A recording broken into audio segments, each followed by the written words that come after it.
Politics is a funny thing. Sometimes it's more of an art than a science. Mike Lee, I am your father.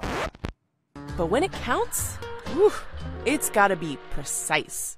Eisenhower is leading in Arizona, Connecticut, Florida. Barack Obama is being awarded Pennsylvania. The calls we make that night have to be bulletproof. And sometimes, frankly, they're not what we were expecting. All the pollsters said that Kennedy would take this state, but actually it's a very close vote. All the numbers we've seen to that point, the online polls, the snail mail polls, the phone polls, the polls of polls, they all just got it wrong. So how much can we trust any one poll to predict an outcome? So it sounds like maybe we're expecting too much from polls. That's right. I mean, public opinion polls are there to measure public attitudes in that moment. But it's not saying this is exactly what's going to happen. On more than one occasion recently, if you guessed the winner based on the numbers, you'd have guessed wrong. Ayanna Pressley in Boston, Ocasio-Cortez in New York, and, of course, the biggest victory data didn't see coming, President Donald J. Trump. Why did so many polls have Clinton leading for so long? Because that's what the people were saying. It's not like they were fudging it or, wanting to predict a certain outcome. Okay, but even if the country did favor Clinton until the last minute, there has to be a way to see if a candidate's losing momentum, right? Well, one poll actually did. Hi, Simone. We called Jill Darling. She's USC's survey director. We asked, how likely are you to vote in November? And then how likely are you to vote for Clinton, Trump, and someone else? All right, so let's break this down.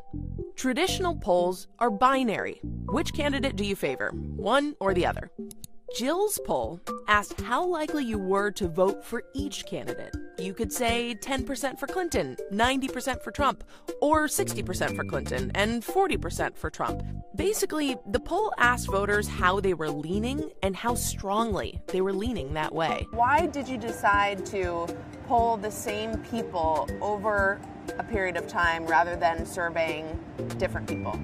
It actually really gives you a huge advantage because you can see how individuals change over time. You talk to somebody in week one and say they're a 50% Trump voter, and they go to a rally and the next time they weigh in, they're now like a 90% Trump voter.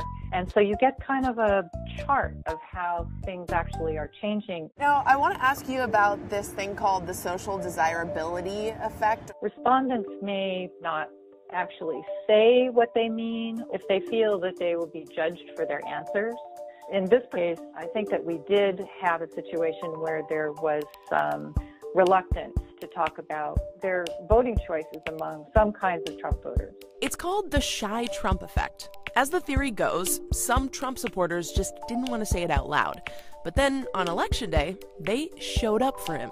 If that's true, their choice was counted in the vote, but not in the poll. Now, the reverse happens too. Maybe you took a poll and said you did plan to vote for either candidate, doesn't matter, and then on election day, never quite made it there.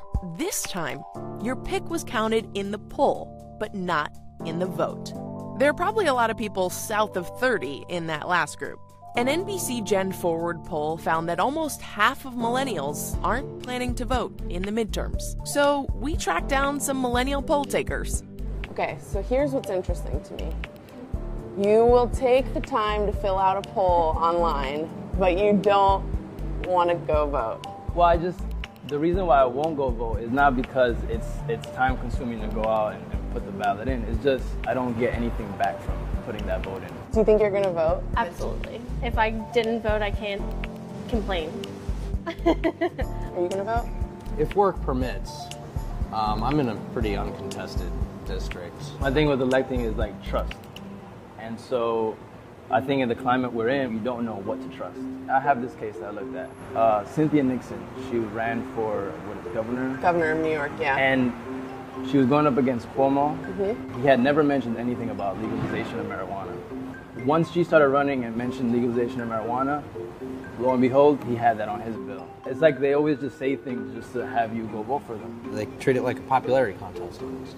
It's interesting, a recent poll showed that the majority of millennials support the idea of a third party. Absolutely. Like, I feel very centrist and feel forced to choose a side. The funny thing about polling millennials, like young people in general, aren't always truthful about whether or not they'll actually go vote.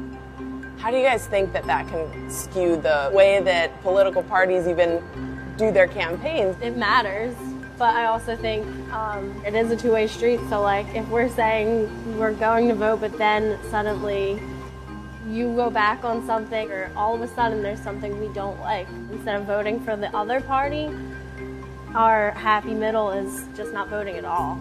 And there it is. Algorithms, statistical models, sometimes they just can't account for a good old change of heart.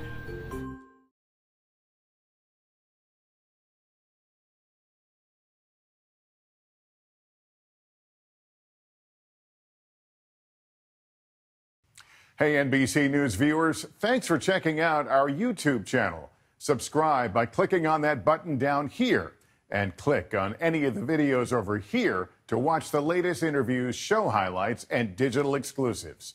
Thanks for watching.